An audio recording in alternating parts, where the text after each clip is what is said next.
जय।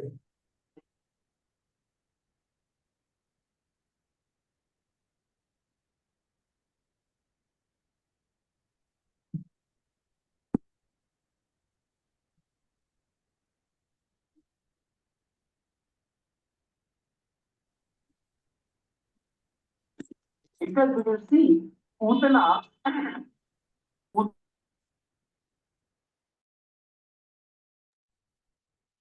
हरे कृष्णा हरे कृष्णा कृष्णा कृष्णा हरे हरे, हरे राम राम राम हरे हरे। सो ब्रिग नंदन प्रभु, आपको आवाज आ रही है मेरी? जय जय जय। ठीक है, सुन वी विल स्टार्ट।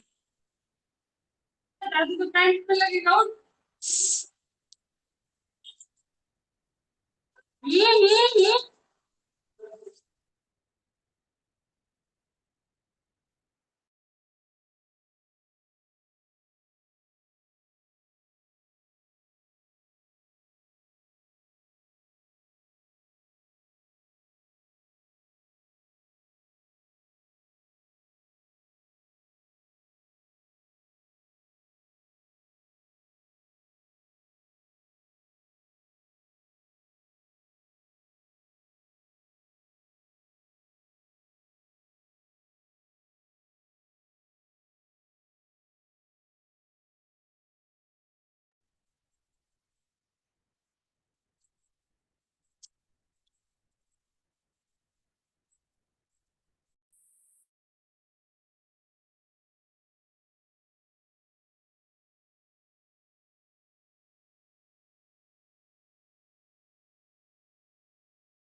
हरे कृष्णा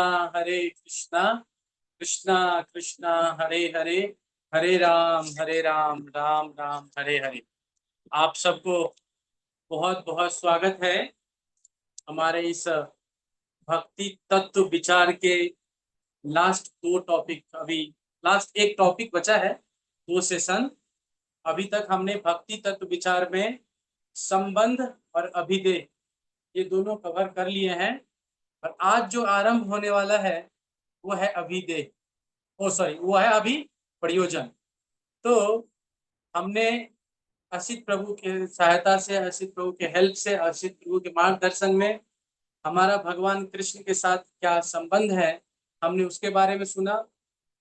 फिर हमने ये पता किया कि जब हमारा संबंध बन जाता है तो उसके बाद जो चीजें आती है वो है कि हमारा अभिदेह क्या है, हमारा भगवान के साथ हमारा क्या संबंध है।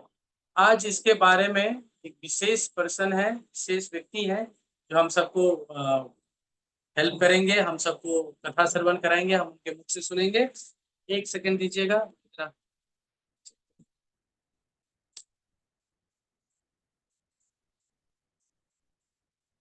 तो आप सब प्लीज, मैं आप सबसे रिक्वेस्ट करता हूँ, जैसे रूप अनुगा विद्यापीठ अभी भी बहुत सारे कोर्स कर रहे हैं। जैसे हमने लास्ट टाइम कृष्ण कथा स्टार्ट किए थे और कृष्ण कथा बहुत सफल हुआ, उसके बाद हम भक्ति तत्व विचार कर रहे हैं। हाँ, और आज जो है भक्ति तत्व विचार के सेकंड लास्ट सेशन है, जिसका नाम है प्रयोजन। इस प्रयोजन को हम लोग आज समझेंगे। हमने पिछले 4 सेशन में भगवान कृष्ण के साथ हमारा क्या संबंध है, हमने उसके बारे में सुना है। तो रूप अनुगा विद्यापीठ हमेशा सतत ये प्रयास करता है अपने ऑडियंस के लिए तरह तरह के क्लास करें। हमें बताते हुए हर्ष हो रहा है कि आज भी हमारा 4 क्लास हो रहा है और उसमें भक्ति शास्त्री, बेकिंग कोर्स और ये प्रयोजन।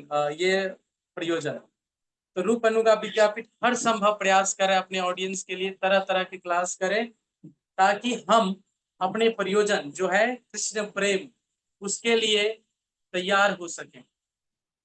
आप सबको प्रभु जी ने बताए थे कि हमारा भगवान कृष्ण से क्या संबंध है।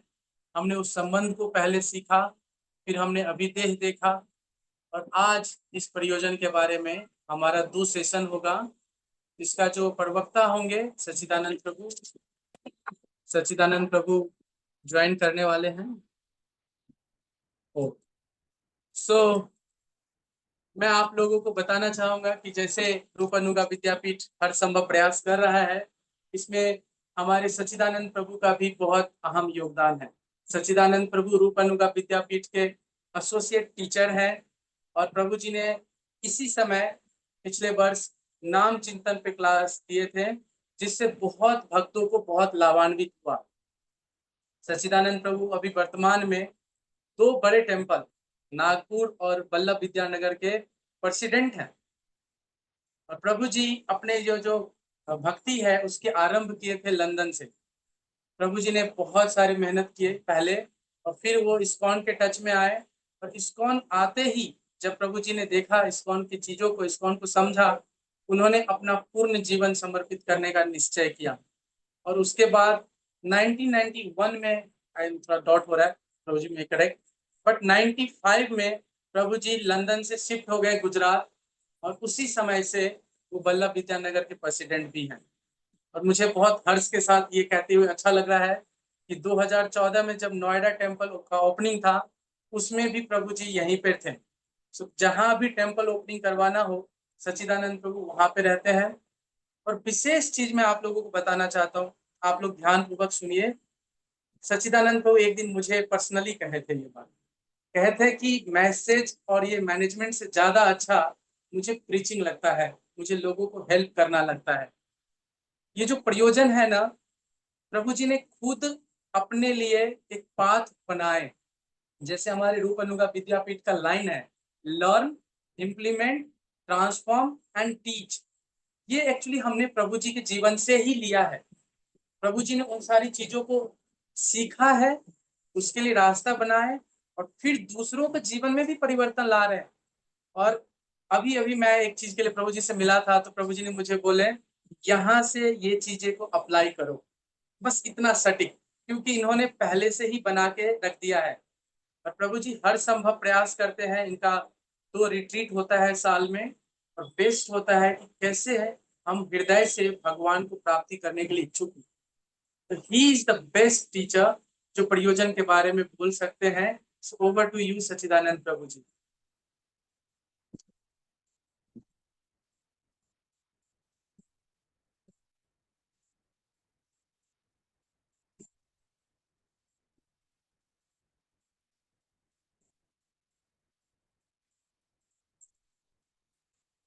Dear admin, Sachchidanand Prabhu SGN के नाम से हैं, आप उन्हें ढूंढिए, उनको को-होस्ट बनाइए।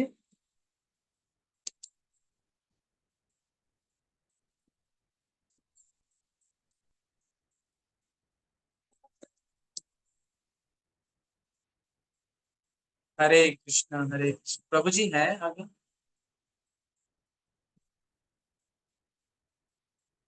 हरे कृष्ण प्रभु जी।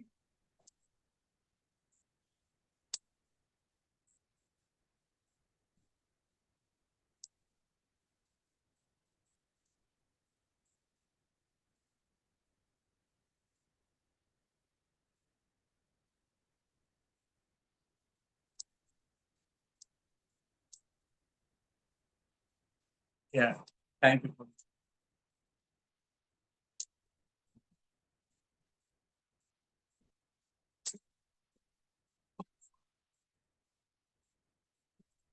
You can unmute Prabhuji now.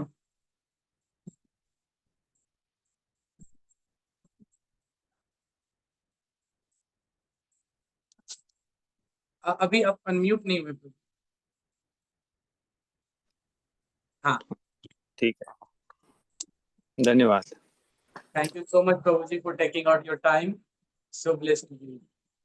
ओम अज्ञानतिमिरन्धस्य ज्ञानाञ्जनशलाकया चक्षुरुन्मिलितं येन तस्मै श्रीगुरुवे नमः।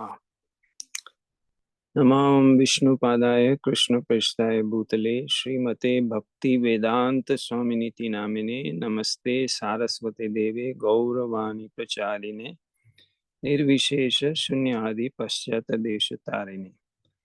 जय श्री कृष्ण चैतन्य प्रभु नित्यानंद श्री अद्वैत गदाधर श्रीवासदि गौर भक्तवृंद।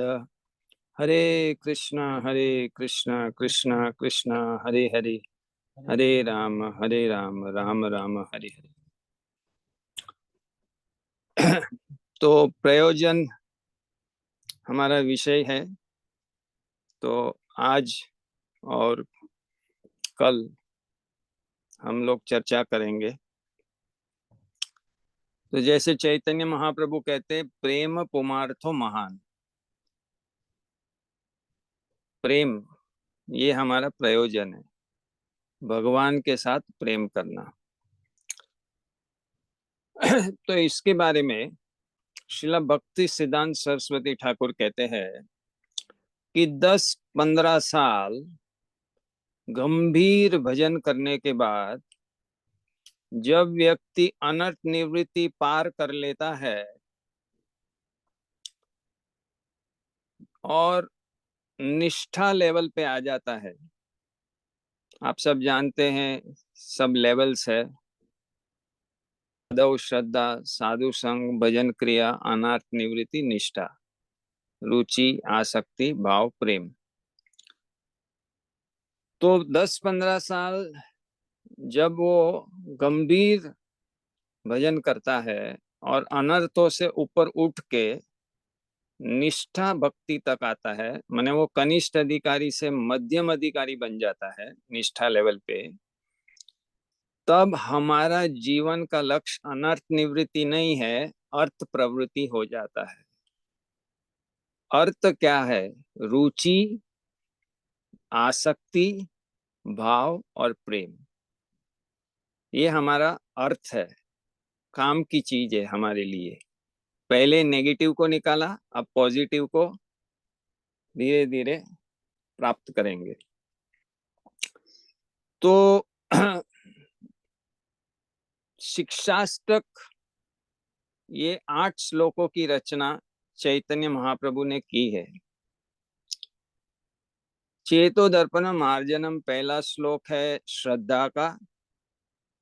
नाम नाम अकारी बहुधा निज सर्वशक्ति दूसरा श्लोक है शिक्षाष्टक का साधु संग और भजन क्रिया और अनाथ निवृत्ति। साधु संग में भजन, जिससे जल्दी अनर्थ निवृत्ति होती है। और तीसरा श्लोक है निष्ठा। त्रिनादपि सुनिचेन तरोरपि सहिष्णुना अमानी न मान देना कीर्तनीय सदा हरि। चौथा श्लोक है ना धनम ना जनम ना सुंदरीम, रुचि लेवल है।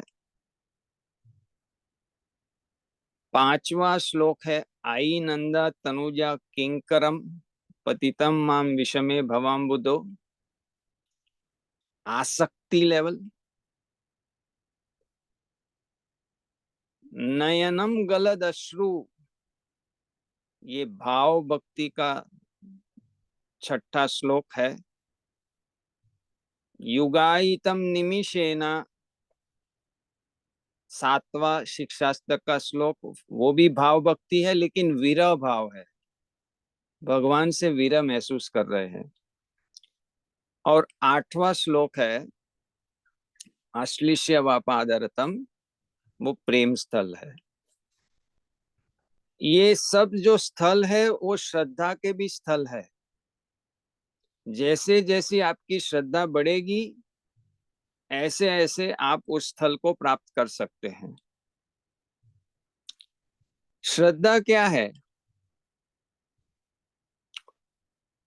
जैसे सोचो कि आपकी जेब में 500 की नोट है, तो आपके भौतिक सुख के लिए आप कितना पैसा लगाएंगे? 500 रुपया लगाएंगे, 2000 लगाएंगे, या पूरे 2500 लगाएंगे?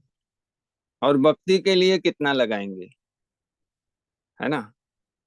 जब आप 2500 के 2500, 5 की 5 नोट भक्ति में लगाते तो ये आपकी पूरी श्रद्धा हो गई, ये प्रयोजन हो गया, ये प्रेम हो गया। जब हम थोड़ा इधर लगाते थोड़ा इधर लगाते, हमारी शक्ति, हमारा समय, हमारी श्रद्धा, तो हम फिर अलग अलग लेवल में बढ़ जाते हैं। ये सारे सोपान जो है भक्ति के, वो श्रद्धा आधारित है। अब उपदेश अमृता चले। उपदेश अमृता आप लोगों ने पढ़ा होगा भक्ति शास्त्री में।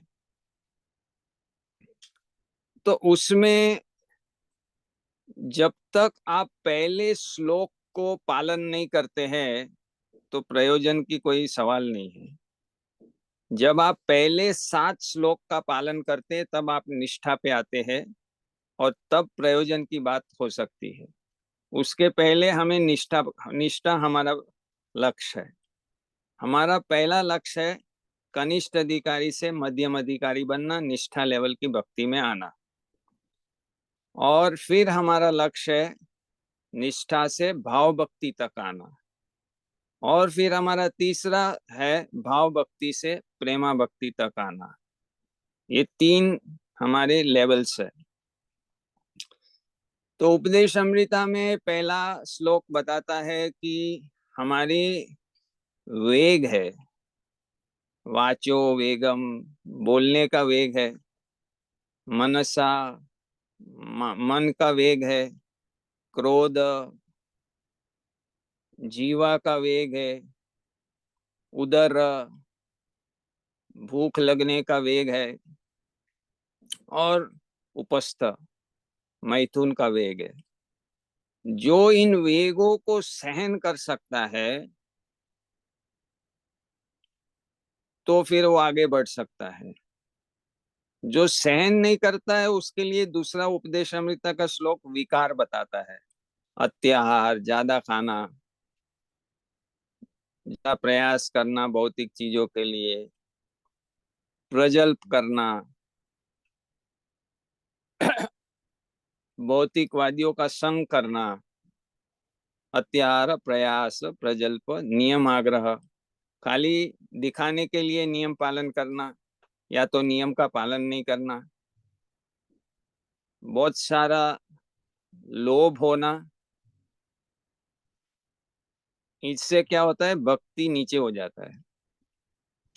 इसको ठीक करने के लिए फिर तीसरा श्लोक है उत्साह, निश्चय, धैर्य, तत्त कर्म प्रवर्तन, संग त्याग, सतोवृत्ति, इससे भक्ति ऊपर होती है। फिर चौथा श्लोक है कि भक्तों के साथ कैसे संग करना। फिर 5वां है कि कैसे दोष नहीं देखना और अलग अलग भक्तों को कैसे आदर देना, कनिष्ठ का कैसे आदर करना, मध्यम का कैसे आदर करना। छठे में बताते हैं दोष मत देखो। जैसे गंगा में हम जाते आचमन करते हैं, तो अगर गंदा पानी है तो हम हाथ ऐसे करके गंदगी को साइड करते हैं और फिर आचमन कर लेते हैं। इसी प्रकार से किसी का दोष मत देखो, उसकी अच्छाई पे ही फोकस करो। 7वां श्लोक है कि हमें नाम भजन में रुचि नहीं है। जैसे हमें पीलिया जॉन्डिस होता है तो उस समय गन्ना मीठा नहीं लगता है, उसी प्रकार से हमारा भजन में उतना रुचि नहीं है। लेकिन वो नाम लेते जाएंगे तो धीरे धीरे हमारा बीमारी निकल जाएगा। माने हमारा स्थिरता से भगवान का भजन करने का भाव बनेगा, ये निष्ठा लेवल है। तो ये 7 श्लोक को बोलना, प्रचार करना से काम नहीं बनेगा, जीवन में उसको उतारना है। इम्प्लीमेंटेशन, श्रवण मनन निधि ध्यासन। भक्ति में आगे बढ़ना है तो 3 मार्ग है। पहला है श्रवण। श्रवण में क्या है? सुनना भी है और पढ़ना भी है। शास्त्र को पढ़ना, साधु से सुनना श्रवण हो गया। दूसरा है उसका मनन करना। ये करेंगे तो क्या होगा, ये नहीं करेंगे तो क्या होगा, इससे क्या होता है, उसको समझना, इस प्रकार से विश्लेषण करके उसको समझना। तीसरा होता है उसको जीवन में उतारना, निधि ध्यासन, उस स्थल पे स्थित होना। तो जब ये 7 श्लोक हम अपना लेंगे अच्छी तरह से, तो फिर हम निष्ठा लेवल पे आ जाएंगे और फिर हमारा अर्थ प्रवृत्ति चालू हो जाएगा। फिर हमारा नेक्स्ट लक्ष्य रहेगा रुचि, और उसके बाद हमारा लक्ष्य रहेगा आसक्ति, और उसके बाद हम जो वास्तव में प्रयोजन तत्व है, भाव और प्रेम, वो हमारा प्रयोजन है। भाव सूर्य का एक किरण है और प्रेम स्वयं सूर्य है। प्रेम का एक किरण वो भाव है, और पूरा जो सूर्य समान वो प्रेम है, अंकुर है ना।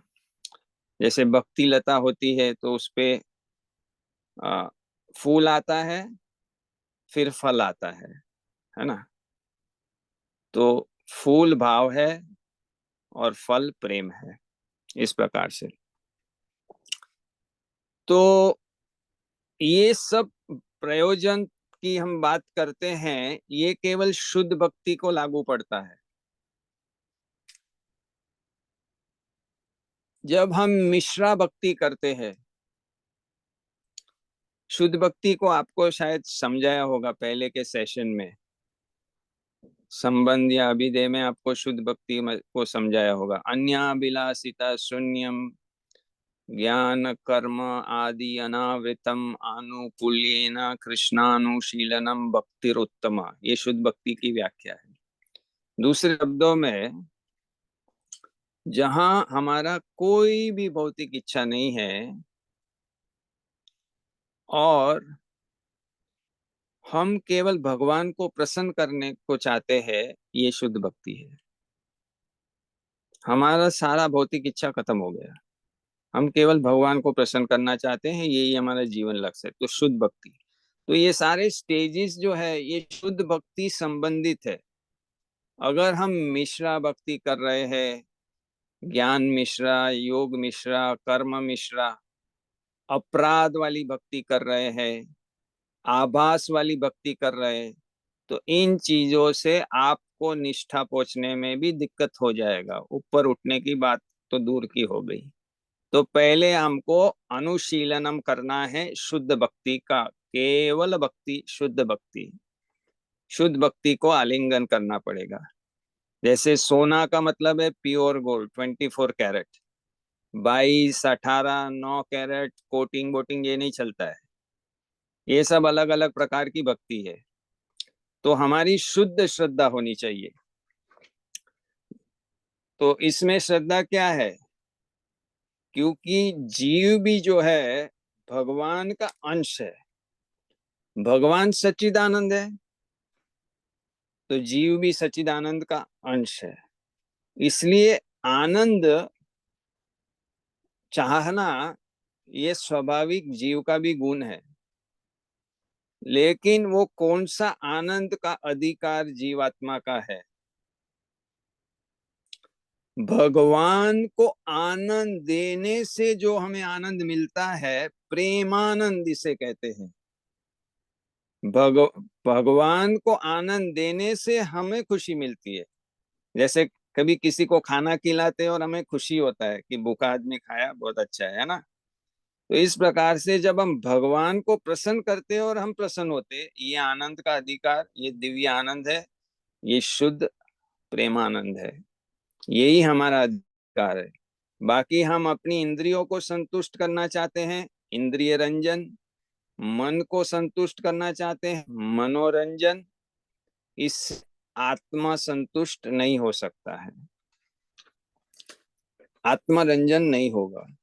इसलिए शुद्ध भक्ति को स्वीकारने से ही ये सोपान को चढ़ाया जा सकता है और जीवन का प्रयोजन जो है भाव और प्रेम वो प्राप्त किया जा सकता है। तो ये बहुत जानना जरूरी है। और इसकी व्याख्या, प्रेम की व्याख्या कृष्णदास कविराज गोस्वामी चैतन्य चरितामृतम में बताते हैं। आत्मेंद्रिय प्रीतिवांछा तारी बलि काम। जब हम अपने आप हमारी इंद्रियों को, हमारे मन को संतुष्ट करने का प्रयास कर रहे हैं, उसको काम कहते हैं। कृष्णेंद्रिय प्रीति इच्छा धारे प्रेम नाम। जब हम कृष्ण को प्रसन्न करने का प्रयास करते हैं तो वो प्रेम है ना। ये संसार में ये लव जो है, प्रेम है, वो विकृत है। वास्तव में काम को प्रेम कहते हैं लोग, तो पूरा ऑपोजिट है। तो ये सब समझना पड़ेगा धीरे धीरे शास्त्र से। तो फिर ये हमारा जो भक्ति का लता है उस पे फल आने की संभावना है। और फिर फूल पहले फूल आएगा और फिर फल आएगा। तो ये हमें क्लियर कट समझना है कि हमें शुद्ध भक्ति का ही पालन करना पड़ेगा, तो फिर ये प्रेम प्राप्त हो सकता है, गोलोक धाम प्राप्त हो सकता है। अब भाव भक्ति को कैसे प्राप्त किया जाता है?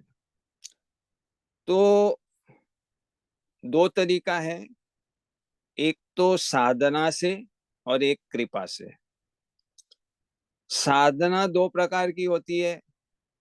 एक वैदिक साधना है, जो शास्त्र के नीति नियम के अनुसार जो साधना की जाती है वो वैदिक साधना भक्ति है। एक जो है वो रागानुगा साधना भक्ति है। रागानुगा का मतलब क्या है? आप जब काफी शुद्ध हो जाते हैं और आप श्रीमद् भागवत की कथा सुनते हैं, तो फिर उसमें आपको यशोदा जी का जो प्रेम है कन्हैया के पास, लाला के प्रति, इससे आपको भी ऐसा लगता है कि मुझे भी ऐसा प्रेम करना है कान्हा को, है ना। या आप सखाओं का प्रेम देखते हैं कि कैसे सखा कृष्ण से प्रेम करते हैं, या कैसे रानियां प्रेम करती है, या कैसे गोपियां प्रेम करती है।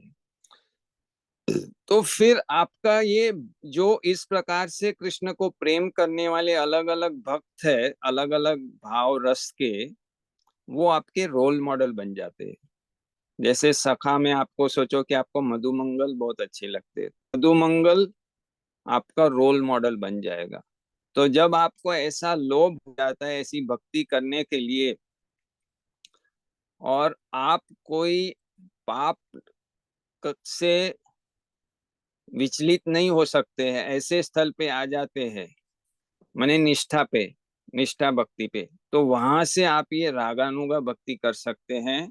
जो उपदेश अमृता के 8वें श्लोक में बताया गया है। तो उस हिसाब से ये एक है, साधना से भाव भक्ति प्राप्त होती है, वैदिक साधना से या रागानुगा साधना से, और दूसरा कृपा से। कृपा भी भगवान की कृपा होती है, कृष्ण डायरेक्टली कृपा कर सकते हैं, या भक्तों की कृपा से। जैसे नारद जी ने कृपा किया प्रहलाद महाराज पे, जब वो उनकी माँ के गर्भ में ही थे, तो वो भाव भक्ति तक पहुंच गए। नारद जी ने मृगारी के ऊपर किया, जो आधा पशु मार के नाचता था, तो वो भी भाव भक्ति तक पहुंच गया। तो अलग अलग जो भक्त होते हैं, वो उसमें पावर होता है, अलग अलग पावर होता है। तो वो कृपा करे, अगर चाहे किसी को, तो अपना पावर उसमें रख के उसको ऊपर उठा सकते हैं, है ना। जैसे हमने देखा है कि प्रभुपाद जी ने कैसे लोगों को कहाँ तक उठा के रख दिया। प्रभुपाद जी में वो शक्ति थी, कृष्ण शक्ति, है ना। तो जो भक्त की कृपा होती है, वो अलग अलग लेवल पे कृपा होती है। जैसे प्रेमा भक्ति के लेवल का कोई डिवोटी है, वो किसी को भी प्रेमा भक्ति तक पहुंचा सकता है, अगर वो कृपा करे किसी के ऊपर। जैसे नारद जी मृगारी के ऊपर कृपा किया, तो वो पहुंच गए ऊपर। भाव भक्त होता है, भाव भक्ति के लेवल का भक्त होता है, और जो कोई साधना कर रहा है, जैसे हम लोग साधना कर रहे हैं, तो वो साधना भक्त को भाव भक्ति तक पहुंचा सकता है। और पुण्यशाली भौतिकवादी होता है, उसको वो रुचि तक पहुंचा सकता है। प्रेमा भक्ति वाला भौतिकवादी को भी वो प्रेम तक पहुंचा सकता है, भाव भक्ति वाला उसको केवल रुचि तक पहुंचा सकता है। पावर के हिसाब से उतना ही पावर हमारे अंदर है। जैसे हमारे पास छोटी बैटरी है, और बड़ी ट्रक की बैटरी को हमें ये करना है, तो हमारा ही पावर सब खींच लेगा, है ना।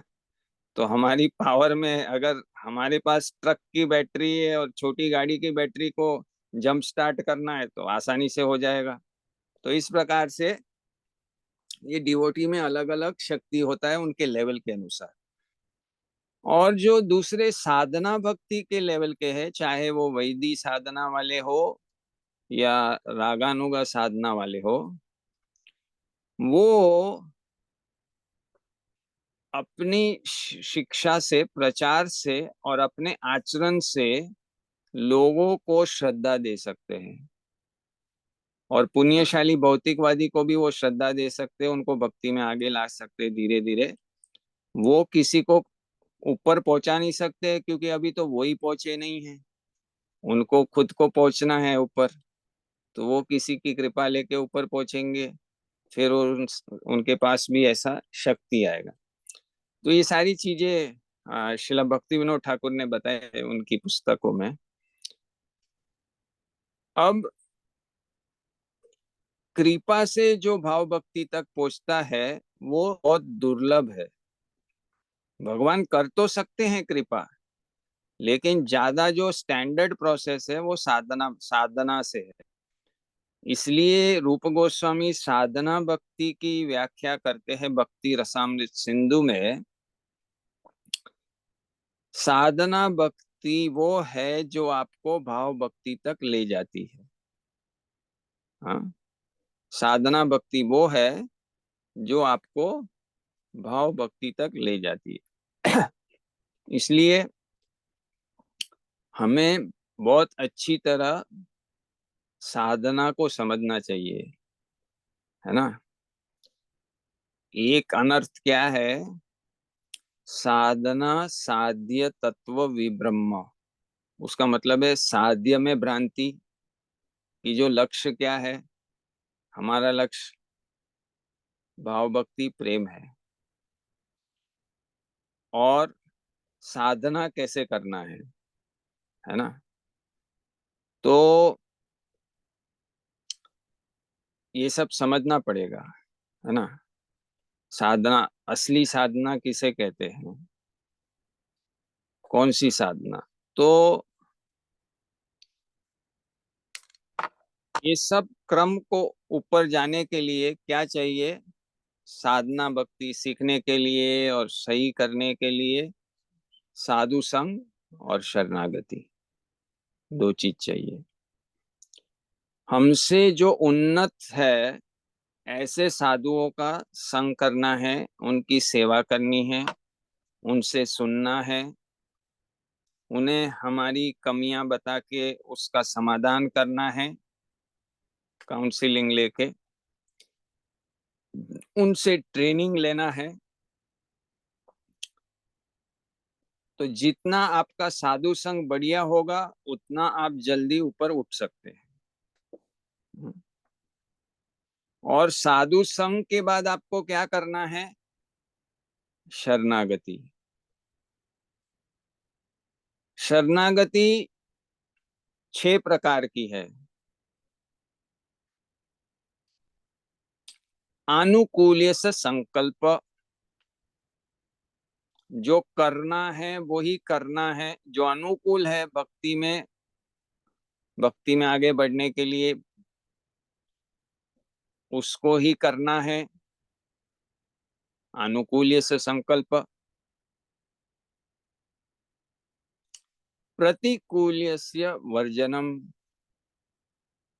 जो प्रतिकूल है उसको त्याग देना है, उसको कभी नहीं करना है, क्योंकि उससे भक्ति नष्ट हो जाएगी। हाँ।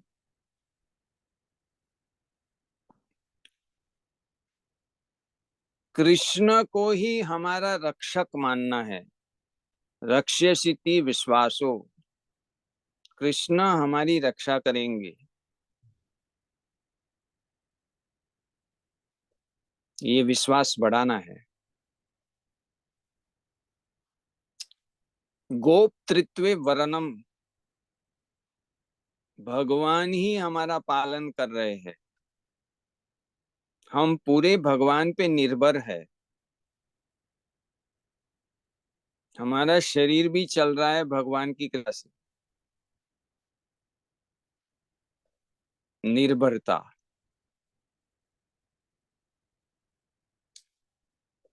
भगवान की इच्छा ही मेरी इच्छा है, मेरी भगवान को छोड़ के और कोई इच्छा नहीं है। आत्मनिक्षेप, ये 5वां है शरणागति का अंग।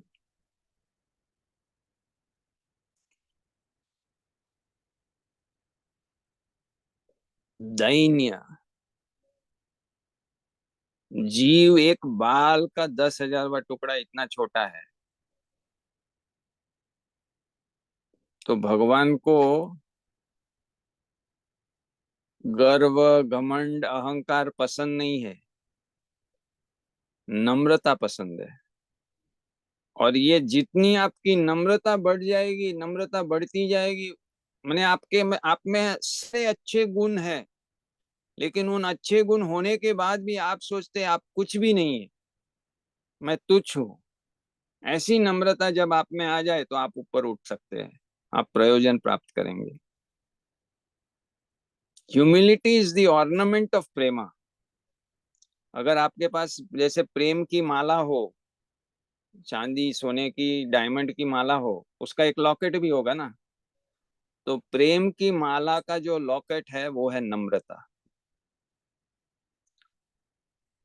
विद्या ददाति विनयम, जैसे जैसे आपका ज्ञान बढ़ेगा, आध्यात्मिक ज्ञान, तो आपकी नम्रता भी बढ़ेगी, कि वास्तव में मैं क्या हूं, कुछ भी नहीं हूं। हाँ, नम्रता। जब व्यक्ति शुद्ध भक्ति को पालन कर रहा है तो ये शरणागति का अभ्यास बहुत जरूरी है, उसके बिना शुद्ध भक्ति होती नहीं है। ये 6 के 6 अंगों का अभ्यास बहुत जरूरी है, तभी शुद्ध भक्ति, आपके अंदर शुद्ध श्रद्धा है और आप शुद्ध भक्ति का पालन कर रहे हैं, लक्षण है। तो इन लक्षण, ये जो 6 अंग है शरणागति का, उसका अभ्यास करने से ही आप भाव और प्रेम प्राप्त कर सकते हैं, नहीं तो नहीं कर सकते। अगर आपकी शरणागति में कमी है इसलिए भगवान कहते हैं, ये यथा मम प्रपद्यन्ते तम तथैव भजामि हम। जैसे जैसे मेरी शरण में आता है, ऐसे ऐसे मैं उसको आदान प्रदान करता हूं। तो आप सोचो कि 75% भगवान को समर्पित हो जाते हैं तो भगवान आपको निष्ठा लेवल तक पहुंचा देंगे। आप 100% हो जाते हैं तो भगवान आपको प्रेम लेवल तक पहुंचा देंगे, आपको गोलोक ले लेंगे। तो ये शरणागति आपको बढ़ाना है, समर्पण बढ़ाना है, और ये 6 अंगों का अभ्यास आपको और बढ़िया से सीखना पड़ेगा, एक एक चीज को डिटेल्स में। तो फिर आप धीरे धीरे धीरे धीरे करके आगे बढ़ते जाएंगे। अब भाव भक्ति पे कोई पहुंचा है, उसका लक्षण क्या है, इसके ऊपर हम थोड़ा चर्चा करेंगे। क्योंकि भाव भक्ति के, वैसे तो हमने बताया कि जो 6ठा श्लोक है शिक्षाष्टक का, नयनम गलदश्रु धारया, कि अश्रु आ रहे, है ना, उसकी भी हम चर्चा करेंगे कि असली शुद्ध भक्ति के अश्रु क्या है और नकली क्या है और मिश्रित क्या है, ये सब भी हम चर्चा करेंगे थोड़ी देर में। तो भाव भक्ति के लक्षण है अष्ट सात्विक विकार आवाज रुक जाना, अश्रु आना, रोमांच खड़े हो जाना, कंपा होना, ये सब लक्षण है। लेकिन इन लक्षणों के साथ उसका फाउंडेशन 9 गुण होना चाहिए उसके अंदर। पहला गुण क्या है? शांति, टॉलरेंस। कैसा टॉलरेंस होना चाहिए? जैसे वृतासुर का 6ठे स्कंद में आता है, उसका एक हाथ कट गया तो भी वो विचलित नहीं हो रहे, दूसरा हाथ भी काट दिया इंद्र ने वज्र से, विचलित नहीं हो रहे।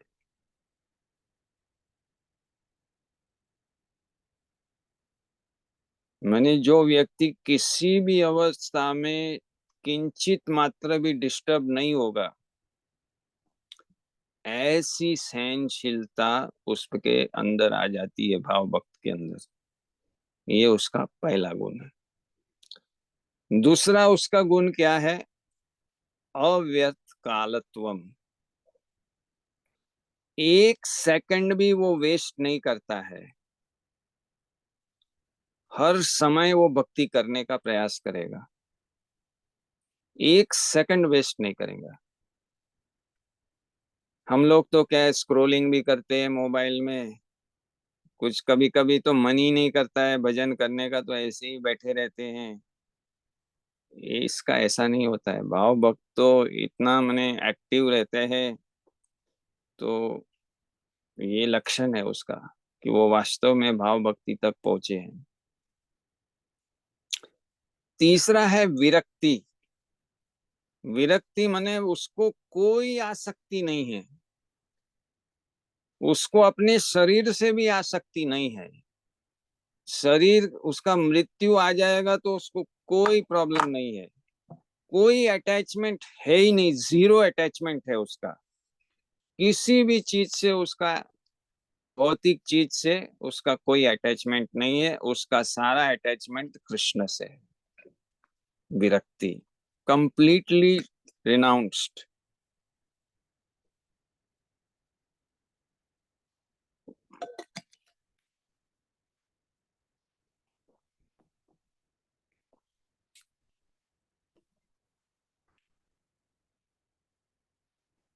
नेक्स्ट गुण है मान शून्यता।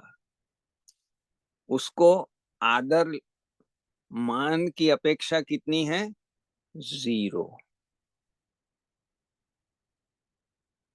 हम किसी का कुछ भला करते हैं ना, तो हम चाहते हैं कि वो थैंक यू तो बोले, और थैंक यू नहीं बोलते हम बोले देखो इसमें ग्रेटिट्यूड भी नहीं है ना? ऐसा उसमें नहीं है। उसको कोई अपेक्षा नहीं है, उसको कोई मान की अपेक्षा नहीं है, जबकि वो इतना हाई लेवल पे है। मान शून्यता, ये एसिड टेस्ट है, ये 9 क्वालिटीज की। This person is really on the Baba bhakti platform. Next गुण क्या है? आशाबंध। उसको 100% कॉन्फिडेंस है कि उसको कृष्ण प्राप्ति होने वाली है, क्योंकि बार बार इस लेवल पे उसको भगवान का साक्षात्कार भी होता है। दर्शन भी भगवान देते हैं, सपने में भी देते हैं, कभी वैसे भी एक बार झलक दे देते हैं। इसलिए उसको पता है कि मैं अभी बहुत नजदीक आ गया हूँ। अब मैं वृंदावन मथुरा स्टेशन पे ही उतर गया हूँ ट्रेन से। अब वृंदावन कहाँ दूर है, तो पहुंच ही गया। उसको ऐसा आशाबंद होता है, full confidence that he is going to get Krishna in this very few next days और मंथ्स। नेक्स्ट क्वालिटी है समुत्कंठा। जैसे वॉल्केनो होता है ना, वॉल्केनो को हिंदी में क्या बोलते हैं? ज्वालामुखी। ज्वालामुखी। ज्वालामुखी ज्वालामुखी जैसा उसका उत्साह है भगवान की भक्ति करने के लिए, भगवान के लिए। समुत्कंठा, हर क्षण उसको उत्साह है भगवान के लिए। माने ऐसे ढम ढम करके वो वॉल्केनो की तरह उसका उत्साह है। ये उसका गुण है भाव भक्ति का। नाम गाने सदा रुचि, नेक्स्ट क्वालिटी उसके अंदर है भाव भक्ति के अंदर। हर क्षण उसको भगवान का नाम लेना अच्छा लगता है, हर क्षण। जरूरी नहीं कि माला से है, माला नहीं है, वो सो रहा है तो भी भगवान का नाम ले रहा है। जैसे सो रहा है,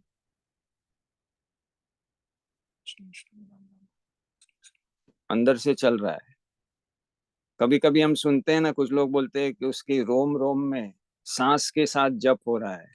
ये लेवल उसका है, उसका जप चलते ही रहता है, भजन चलते रहता है, उसको इतना आसक्ति है। अभी हमें आसक्ति होगी अगर जैसे हमें बहुत दिनों से अमेरिका जाना है और हमारा वीजा लग गया, तो उस रात को हमें अलार्म रखने की भी जरूरत नहीं है, हमें नींद नहीं आएगी। मेरी फ्लाइट 3 बजे सुबह है और मैं जाऊंगा और ये करूंगा वो करूंगा, बस मन में ऐसे इसके अंदर ये रहता है। गोलोक आएगा, ये आएगा, वो आएगा, भगवान ये वो लीला कर रहे, वो सब उसके अंदर चलते रहता है। इतना मैंने उसका मन पूरा कृष्णमय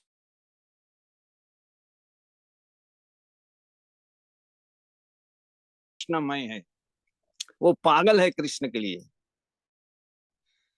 नेक्स्ट है उसका, कृष्ण की वैसे क्वालिटीज है, तो वो भगवान के गुणों से आसक्त है। उसके मन में ऐसे ही चलते हैं, मेरे कृष्ण ऐसे है, मेरे कृष्ण कितने दयालु है, मेरे कृष्ण कितने सुंदर है, मेरे कृष्ण कैसे मुरली बजा रहे हैं, मेरे कृष्ण कैसे नाच रहे हैं। इस प्रकार से उसके अंदर सारे गुण ऐसे चलते रहते हैं, नाम भी चलता है, गुण भी चलते रहता है।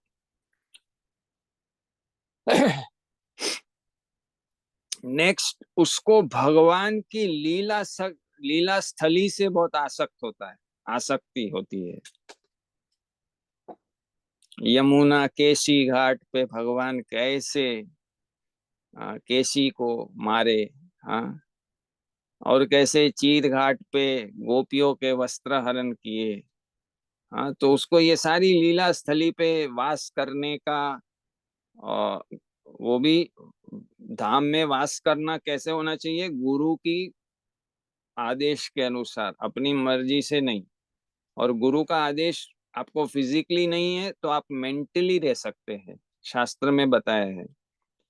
अगर भगवान ने हमारे लिए तय किया है कि हम शरीर के साथ धाम में नहीं रह सकते, है ना। जैसे आप अभी सब लोग अलग अलग सिटी में रह रहे, लेकिन मन से तो आप धाम में रह ही सकते हैं।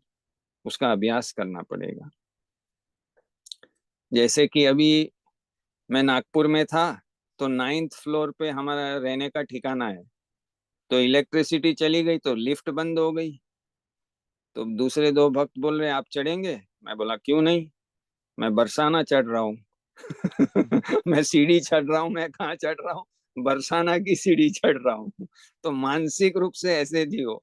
आप कहीं जा रहे हो तो सोचो कि मैं मथुरा से यमुना जा रहा हूँ, या सोचो मैं नवद्वीप जा रहा हूँ, मायापुर जा रहा हूँ, ऐसे सोचो। इस प्रकार से हमारा मेंटली धाम में रहने का प्रोग्राम है। तो ये तो बहुत डिटेल में रहते हैं वहाँ। हम तो खाली ऐसा थोड़ा थोड़ा प्रयास करेंगे, लेकिन ये भाव भक्त होता है उसको तो सारा मने उसको वैसा ही लगता है ना। जैसे महाप्रभु महाप्रभु को देखो, उनको सभी जगह वृंदावन दिखाई दे रहा है, सभी जगह यमुना दिखाई दे रही है।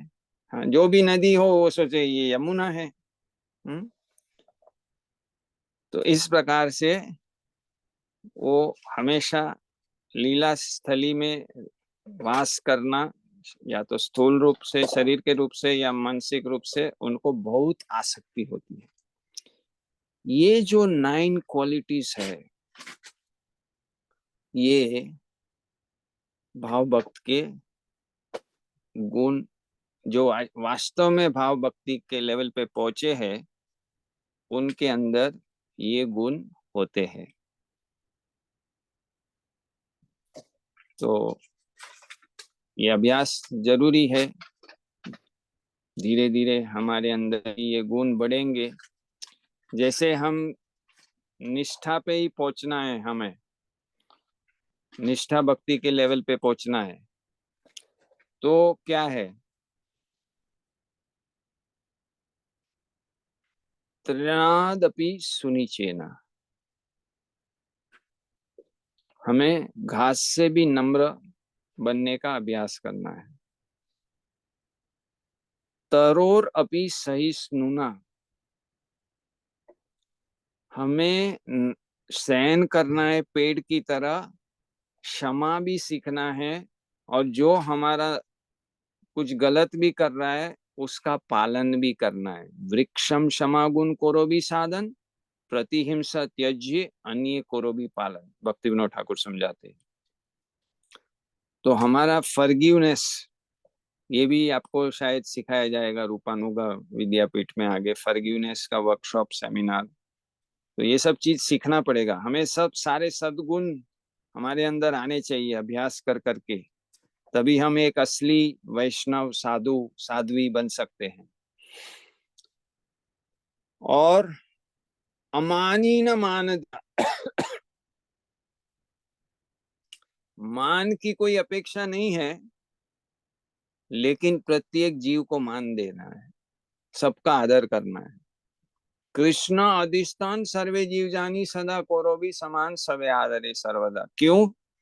क्योंकि सभी शरीर में, चाहे पशु भी हो, उसके अंदर परमात्मा भी है और आत्मा भी है, इसलिए सभी का आदर करना है। तो ये अभ्यास करना है। ये अभ्यास करते करते, और मुख्य अभ्यास क्या है ये सोपान को चढ़ने के लिए, साधु संग और शरणागति में हमें अपराध से बचना है, विशेष करके वैष्णव अपराध से। क्योंकि भाव भक्ति भी, उसका भी पोषण होता है साधु संग से, उन्नत साधु संग से भाव भक्ति का पोषण होता है। लेकिन भाव भक्ति के स्थल पे भी अगर अपराध हो जाता है तो आप नीचे भी आ जाते हैं। ये लेवल्स लिफ्ट की तरह है, ऊपर भी जा सकते हैं, और अपराध का बटन दबा दिया तो नीचे भी आ जाओगे। गलती से अपराध का बटन दबा दिया तो नीचे आ जाओगे। लेकिन अपराध का 2 समाधान है, एक तो दंड भुगतना पड़ेगा, उसका मतलब नीचे आ जाओ और कोई टेस्ट बेस्ट रहेगा नहीं। दूसरा है क्षमा करके समन कर लो उसको, अगर किसी का अपराध हो गया तो उनसे क्षमा मांग लो, है ना। तो ये सीखना पड़ता है व्यक्ति को। तो फिर ये जो जैसे जैसे आपका संघ का क्वालिटी और क्वांटिटी बढ़ते जाएगा तो आपका लेवल्स भी बढ़ते जाएगा। इसलिए महाप्रभु क्या बोले, असत संग त्याग ए वैष्णवाचार। हमें भौतिक संग छोड़ देना है। उनको संग दे सकते, संग देने में भी क्या है, दो चीज है संग में, संग लेना और संग देना। हमसे जो उन्नत है उनसे हमें संग लेना है, और जो हमसे कनिष्ठ है उनको हमें संग देना है, उल्टा नहीं करना है। हमसे जो कनिष्ठ है उससे हम सीखेंगे तो हम ऊपर कैसे जाएंगे, है ना। हमें ऊपर से सीखना है और नीचे सिखाना है। तो ये अलग अलग प्रकार का असत्संग है, वो भी बताए हैं। तो वो सब आपको धीरे धीरे सीखना पड़ेगा, सतर्क रहना पड़ेगा। तो भाव भक्ति जैसे जैसे क्वालिटी और आपका क्वांटिटी साधु संघ का बढ़ेगा तो वो भाव बढ़ेगा। और अपराध से सतर्क रहना है। एक एक अपराध सतर्क भैया, विशेष करके नाम अपराध और वैष्णव अपराध, इनसे बचना है। तो फिर हमारा भक्ति में प्रगति अच्छी तरह से होते रहेगा। अभी जैसे मैंने पहले बताया था कि हम अलग अलग प्रकार के भाव की बात करेंगे। तो पहला है शुद्ध रति, शुद्ध भाव। जो आत्मा पूरा शुद्ध हो चुका है और भगवान से जुड़ गया है पूरी तरह भक्ति से, उसके अंदर ही रियल भाव आ सकता है और टिकता है, टिकता है। जो आत्मा पूरी तरह से शुद्ध हो चुका है, उसमें कोई कलमश नहीं है अभी। दूसरा है छाया रति या रति आभास। हम साधना करते हैं, नाम लेते हैं, हम शुद्ध भक्तों का कीर्तन सुनते हैं, प्रवचन सुनते, तो कभी कभी आंख में से अश्रु आ जाता है। ये रति आभास है, ये छाया रति है। कभी हम भजन कर रहे हैं, भगवान का दर्शन कर रहे हैं, तो थोड़े रोमांच खड़े हो गए, थोड़े अश्रु गिर गए। ये कुछ समय तक रहता है, फिर लुप्त हो जाता है। इसको रति आभास, क्योंकि ये शुद्ध रति नहीं है। ये ज्यादातर शुद्ध भक्तों के संग से आया हुआ है, सैंपल हमें मिला हुआ है, ये अच्छा है। तीसरा है प्रतिबिंबिता रति। जब शुद्ध भक्तों की संगति से कोई देवताओं का उपासक या मायावादी निर्विशेषवादी के अंदर थोड़ा सा भाव के लक्षण आते हैं, वो प्रतिबिंब रिफ्लेक्शन है।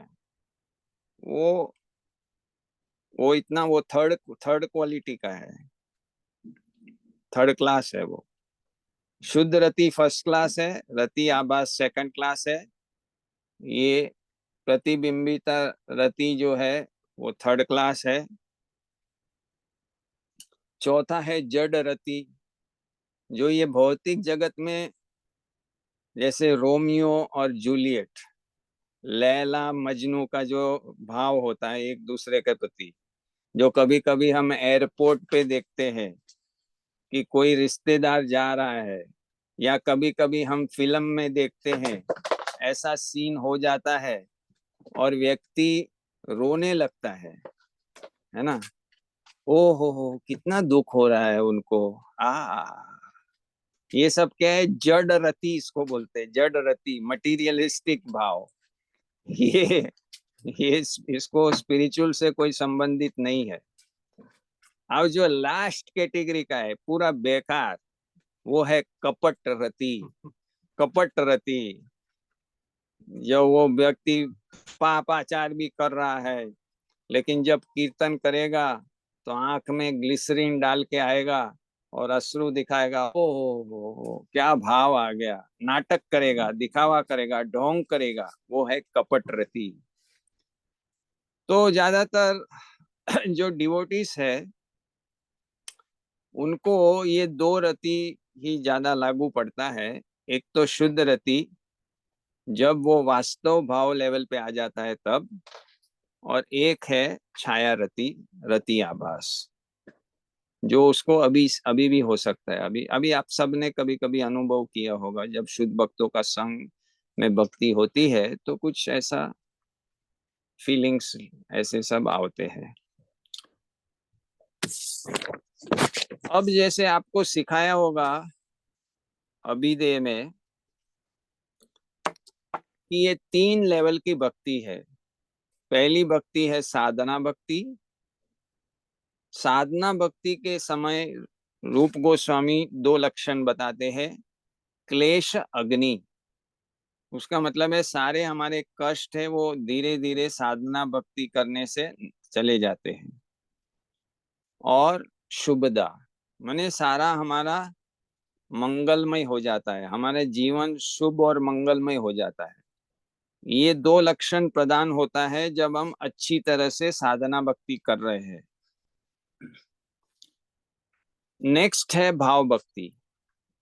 भाव भक्ति के 2 लक्षण रूप गोस्वामी भक्ति रसामृत सिंधु में बताते हैं। पहला तो ये इतना सस्ता नहीं है, सुदुर्लभ, बहुत मुश्किल से ये प्राप्त होता है भाव भक्ति। क्यों इसको सुदुर्लभ कहा है? क्योंकि अगर आप आसक्ति आसक्ति के लेवल पे पहुंचे नहीं है, माने पूरे भगवान से आसक्त होकर भक्ति नहीं कर रहे, तो ये भाव भक्ति तक पहुंच नहीं सकते हैं। तो पहले आपको आसक्त होना है भगवान को, आसक्ति लेवल पे पहुंचना पड़ेगा, फिर आसान हो जाएगा। और दूसरा, भगवान आसानी से ये आपको देते नहीं। क्यों? क्योंकि अगर भगवान आपको ये जो प्रेम का एक किरण ही आप दे दिए तो फिर क्या होगा, बहुत थोड़े देर में आप क्या है, भगवान को कंट्रोल करना चालू कर देते हैं। प्रेम, आपके प्रेम से भगवान को आपके वशीभूत होना पड़ेगा, है ना। तो इसलिए जल्दी भगवान इसको देते नहीं है, लेकिन आप लगे रहेंगे, डटे रहेंगे और बढ़िया से करेंगे सब कुछ, और साधु संग बढ़िया करेंगे तो भगवान देंगे भी। ऐसा नहीं है भगवान नहीं देते, देते हैं भगवान, लेकिन आपको लगना पड़ेगा पूरी तरह से। फिर प्रेमा भक्ति है, जिसकी चर्चा हम ज्यादा कल करेंगे। तो प्रेमा भक्ति के समय 2 लक्षण आते हैं, रूप गोस्वामी बताते हैं। एक तो है सांद्रानंद विशेष आत्मा, इतना गाढ़ आनंद आता है जिसकी आप कल्पना नहीं कर सकते। ऐसा होता है ना, करोड़ रुपया मिल जाएंगे, अगर हम इलॉन मस्क के जितना पैसा मिल जाएगा तो कितना खुश हो जाएंगे, ये सब भौतिक है, इसकी कोई वैल्यू नहीं। दूसरे उसके आगे है मुक्ति का सुख, अगर मुक्ति प्राप्त हो गई उसकी कोई वैल्यू नहीं। इसमें इतना आनंद आता है भगवान को आनंद देने से कि हम सोच भी नहीं सकते। इसलिए इसको कहा है सांद्रानंद विशेष आत्मा, very concentrated form of happiness which you cannot imagine. क्योंकि भगवान तो आनंद के सागर है। अगर आप सोचो, आप खुद आनंद के सागर में डुबकी लगाते हैं और तैरते हैं, हाँ, जैसे हम वो गाते हैं ना, सुबह तुलसी पूजा में गाते हैं, राधा गोविंद प्रेमे सदा ये न भासी, है ना, राधा गोविंद प्रेम में हम तैरते हैं। हाँ, तो और दूसरा गुण क्या है प्रेमा भक्ति का?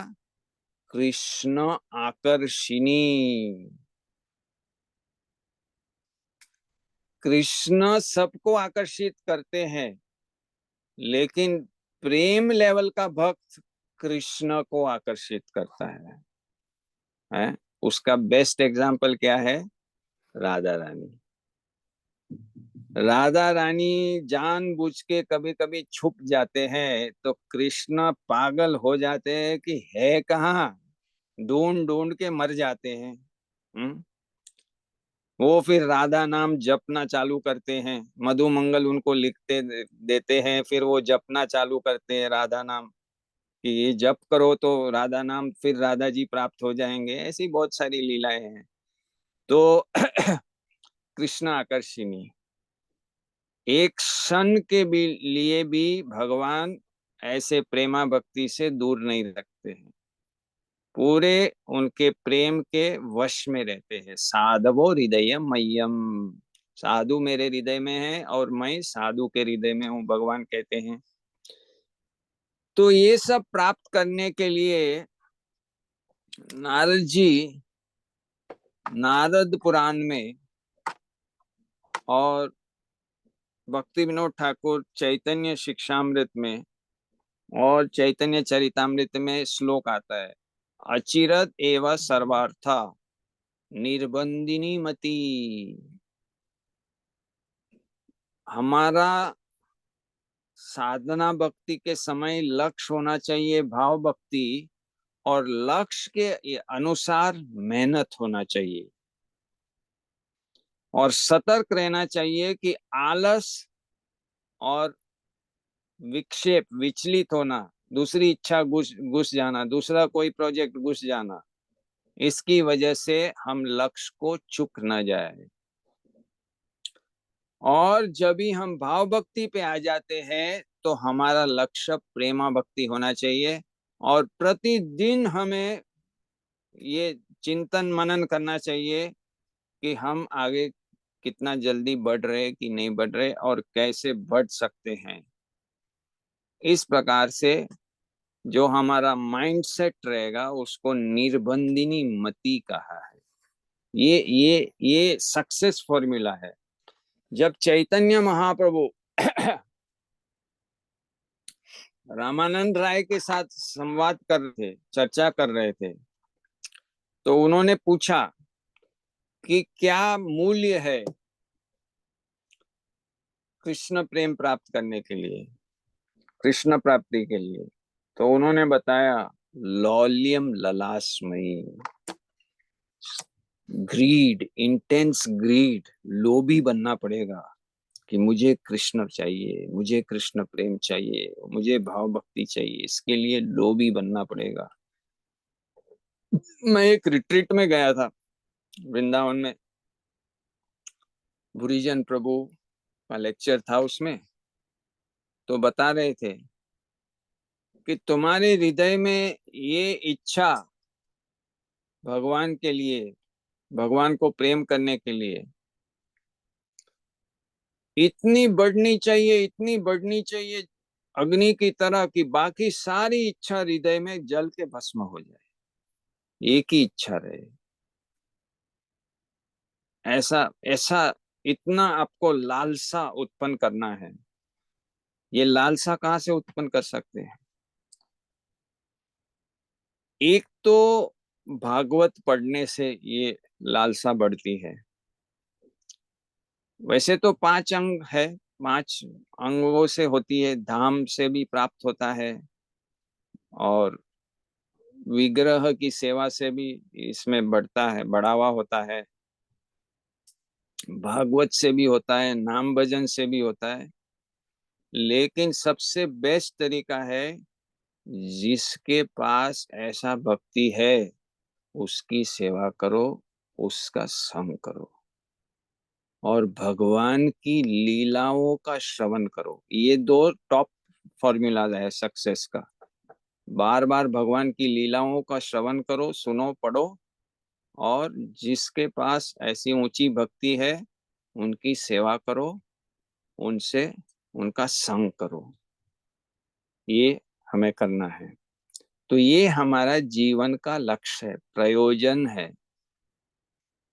इसके आगे कोई भी जो जीवन का जो लक्ष्य है उसका कोई वैल्यू है नहीं। तो ये हमारा पहला लक्ष्य है, प्रयोजन का भाव भक्ति पर पहुंच जाना। और फिर नेक्स्ट हमारा लक्ष्य रहेगा प्रेमा भक्ति, जो चैतन्य महाप्रभु ने बताया, प्रेम पुमार्थो महान, पंचम पुरुषार्थ। वास्तव में वेदों में क्या बताया है? धर्म अर्थ काम मोक्ष। लेकिन ये सब बताने के बाद खुद व्यासदेव जी बोले, अरे मेरे को संतुष्टि नहीं हुई ये सारी शास्त्रों की रचना करने, मैंने क्या गलती की? गुरु जी, नारद जी बताओ। फिर नारद जी ने बोला, तुमने कृष्ण पे फोकस नहीं किया है, अभी कृष्ण पे फोकस करो। और फिर व्यासदेव जी ने भागवत की रचना की, है ना, जिसमें 90 अध्याय केवल पूरे कृष्ण पे है कि नहीं? कृष्ण पे फोकस है। तो हमें ऐसे धीरे धीरे करके सारे प्रभुपाद के बुक्स को पढ़ना है, और ये रूपानुग विद्यापीठ व्यवस्था कर रहे हैं, इन सब कोर्सेस का लाभ लेना है। क्योंकि शिला प्रभुपाद जी ने बताया है भक्ति लता बीज की व्याख्या, methods, rules and regulations by which one is perfectly trained in devotional service constitutes Bhakti Lata Beej. Method, तरीका, rules, regulation, नीति नियम, perfect training, perfect शिक्षा, इससे आप जो हरि नाम है उसका सिद्ध अवस्था प्रेम नाम तक पहुंच सकते हैं। तो ये अभ्यास करना पड़ेगा। हरे कृष्णा। श्रील प्रभुपाद की जय। गौर प्रेमानंदे।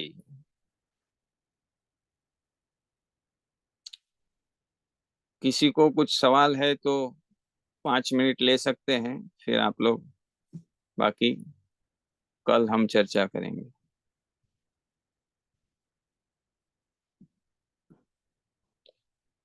हरे कृष्णा।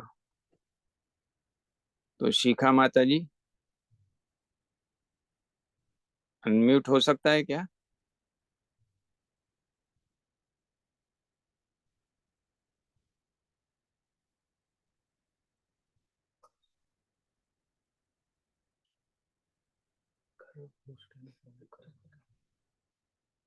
ऐसे कर सकते हैं, हम कर सकते हैं।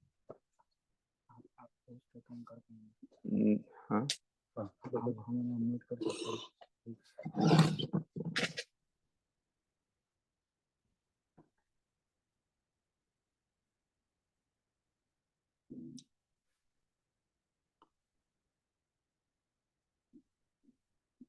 बोलिए। हरे हरे कृष्णा प्रभु जी, आवाज आ रही है? आ रही है, बोलिए। दंडवत प्रणाम प्रभु जी। प्रभु जी, आपने जो ये प्रयोजन पे पहुंचने के लिए जो सीढ़ियां बताई है, क्रम के अनुसार बहुत अच्छे तरीके से बताई है, और दिल के अंदर एकदम अंदर तक चली गई है। अभी आपको चढ़ना है। हाँ जी, बिल्कुल। बहुत तेजी से चढ़ना है प्रभु जी। हाँ, उम्र 66 उम्र की हो हो भी गई है ना, गई है। हाँ हाँ हाँ, समय कम है प्रभु जी, समय कम है। समय बढ़ा देंगे ठाकुर जी। आप चढ़ना चालू करो। हाँ जी। हाँ, हरि नाम दीक्षा तो इतनी लेट हुई है प्रभु जी, अभी कोई बात 1 साल नहीं, भी नहीं हुआ, 1 साल कोई भी बात। नहीं हुआ। हाँ, 30 साल से लगे रहने के बाद हरि नाम दीक्षा हुई है। अच्छा। हाँ जी।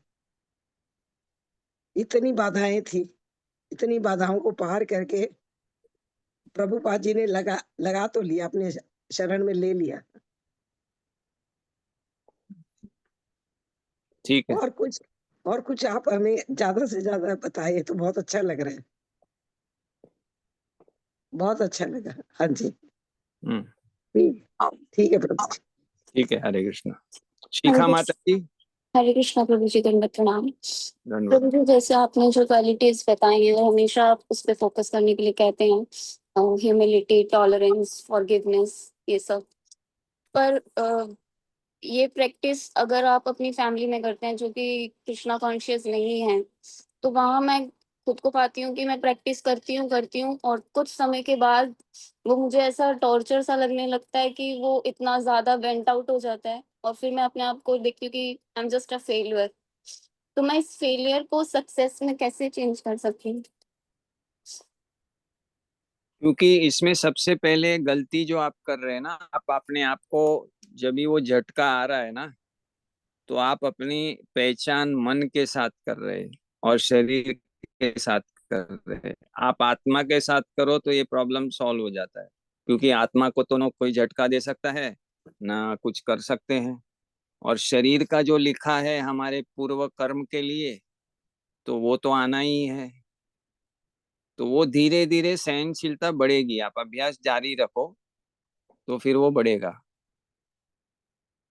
और जब भी समस्या आए तो आप अपना हार्ट जो है आपके काउंसलर से रिवील करो और उनसे मदद लेते रहो। ठीक है।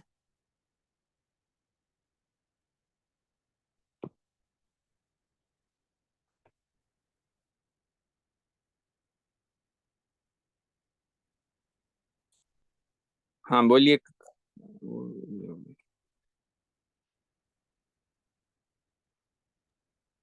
कांता राधा रानी देवीदासी माता जी, बोलिए। श्री कृष्ण प्रभु जी, दंडवत प्रणाम। प्रभु जी, शरणागति के जो 6 बताए थे, तो उसमें से जो प्रतिकूल है तो फैमिली में कृष्ण कॉन्शियस नहीं है सभी लोग, तो जो प्रतिकूल है वो भी मुझे करना पड़ता है, तो मैं उसमें फेल हो जाती हूँ। कैसे मैं ये प्रतिकूल को पार करूंगी प्रभु जी? तो भगवान को बार बार पूछूं, पुकारूंगी तो वो प्रतिकूल से मुझे बाहर निकालेंगे क्या? ये प्रतिकूल निकालेंगे, निकालेंगे। मुझे क्या करना चाहिए था? भगवान को ही बोल, मेरे हाथ में नहीं है प्रभु जी, तो मैं क्या भगवान को ही बोलूं क्या? मैं खुद से नहीं कर पाऊंगी प्रभु। भगवान तुम मुझे आप ही निकालो। भगवान और भगवान के भक्तों, वहां पर जो आपके पास आसपास में भक्त है उनका भी आश्रय लो, तो वो आपको बताएंगे कैसे कर सकते हैं आप। जी और भगवान से प्रार्थना करते रहो जी कि मुझे मेरी भक्ति की रक्षा करो और मुझे आगे बढ़ाओ। फिर भगवान आपके लिए योजना बनाएंगे धीरे से। वो फेवरेबल, घर वाले भी कभी फेवरेबल हो जाएंगे, या फिर आप उसको आसानी से सहन भी कर पाएंगे और आप सही कर पाएंगे। तो ये जी आप भक्तों से भी डिटेल में बात करो, क्या क्या समस्या है, तो बताएंगे, आपको मार्गदर्शन देंगे। Thank you.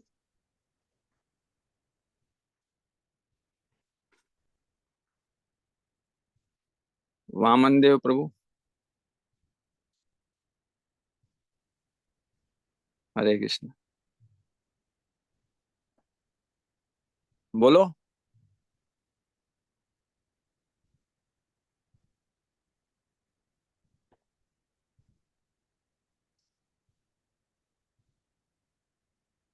हरे कृष्ण, वामन देव प्रभु बोलिए, क्या पूछना है?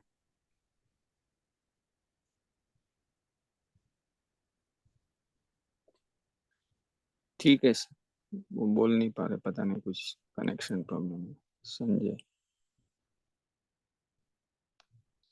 संजय प्रभु बताइए। हरे कृष्णा प्रभु जी, दंडवत प्रणाम। धन्यवाद। प्रभु जी, जो जीव का वास्तविक स्वरूप है, ओरिजिनल स्वरूप यानी ब्रह्म स्वरूप, तो उसमें जीव को अगर सुख नहीं है तो दुख भी नहीं है। तो भगवान जो है, जो माया के शरीर जब चढ़ा देता है जीवों पे, तो जीव के दुख शुरू हो जाते हैं। तो भगवान जो है अपने आनंद के लिए जीव पर क्यों निर्भर है? भगवान निर्भर नहीं है, लेकिन भगवान की ये लीला है। जैसे किसी को भी आनंद चाहिए तो वो विस्तार करते हैं, तो भगवान की एक लीला है ये। तो आप प्रभुपाद की बुक्स को अच्छी तरह से पढ़िए, विशेष करके टीचिंग्स ऑफ लॉर्ड चैतन्य। तो उससे आपको बहुत सारे ये जो प्रश्न का जो आपको मन में प्रश्न उठ रहे हैं उसका जवाब मिल जाएगा। हरे कृष्णा। हरे ठीक कृष्ण। है, हम लोग यहाँ एंड करते हैं आज का सेशन। बहुत बहुत धन्यवाद। कल हम मिलेंगे फिर से और प्रेम की चर्चा करेंगे। हरे कृष्णा। मंचकल्पतरुभ्यश्च कृपा सिन्धुभ्येव च पतितानां पावनेभ्यो वैष्णवेभ्यो नमो नमः।